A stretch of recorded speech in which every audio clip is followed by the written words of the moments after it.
About 90 minutes. He came out almost a completely different person. It was as if he worked an 8-hour shift. Gentlemen, this is Dave Morehouse. As you know, Dave's helping us with our investigation. He's just concluded a remote viewing session on the case, so listen carefully. Thanks, Dennis. The first thing I want to say is that remote viewing is not infallible.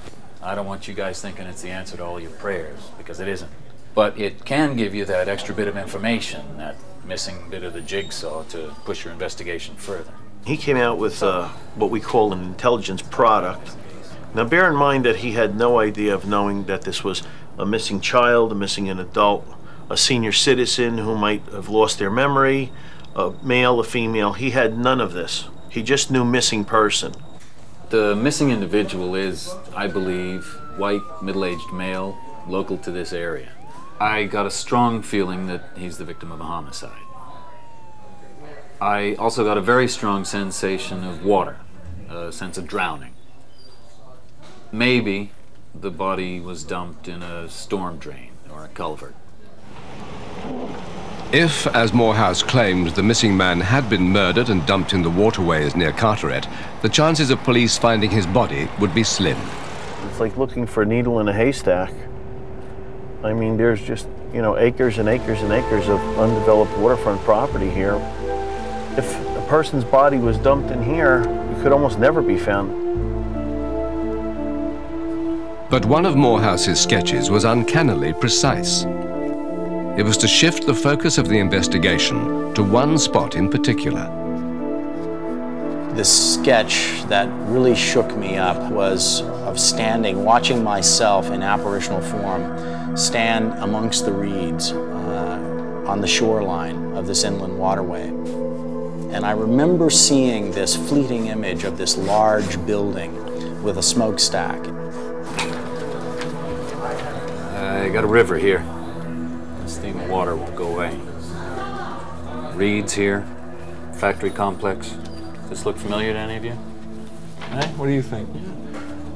This could be that spot by the abandoned dock. It was a very frightening thing for me to reveal that sketch to the police officers and to have probably half of them stand up and say, I know where this place is.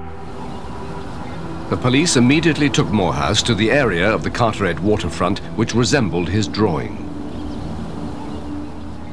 I found the spot and said, this is it. This is where I stood. This is where I stood in apparitional form in the ether and looked across this water to that factory, to that power plant, and said, his body is somewhere around here. The police searched the area but found nothing. 3 weeks later, the body of the missing man surfaced a few hundred yards downstream, precisely where the current would have taken it had the body been dumped at the site of Morehouse's drawing.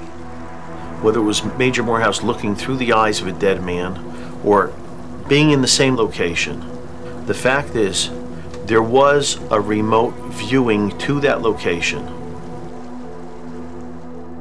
No one knows how it works, they just know that it works.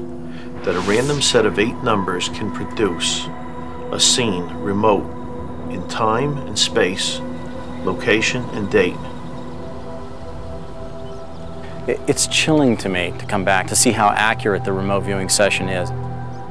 And it's frightening. It's absolutely frightening to think that this potential has been locked up as a weapon of war and as an intelligence collection tool when this is really where it ought to be used, is to assist law enforcement officers here and throughout the world to solve cases such as this one. 2 months later, David Morehouse has returned to Carteret. Now, if you go back to this training process that we talked about, he's been invited back to teach police officers the techniques of remote viewing. whatever this is a photograph of inside of here, that's not what you're going to be looking at. You're not going to work this photograph. You're going to transcend time and space. These guys deal with life on the streets, and now you're talking to them about entering an altered state and stepping into the ether and gleaning targeting data, etc. But I was amazed how well these police officers did. They were accurately describing targets remote in time and space that they had never seen or heard or had no idea. A lot of people will think you're crazy or you're a lunatic or you're off the wall, but all I could say is if they took the course, they were trained in it, at the end of the training, they'll know. They'll be convinced. A freak accident in the Jordanian desert had repercussions that no one could have predicted. If I could turn back time to 1987 in that desert floor, I would duck. But fate and destiny didn't present me with that. The latent psychic ability that was released led to Morehouse losing everything he held dear: his family, his career, his name. But he recognizes there are benefits from his involvement in the murky world of psychic spying. He now has a rare gift which he's happy to pass on to others. Remote viewing is the greatest gift that we can give human beings. We can either wander through the next 50 years of life somewhat lost and confused, or we can have this ability to become hyper-intuitive and to know the answers to things without really knowing how we know it. And that's what I see the future being. The police at Carteret, New Jersey, have yet to complete their remote viewing course. Only then will they be able to put David Morehouse's extraordinary claims to the test. H.G. Wells would have loved it. Good night.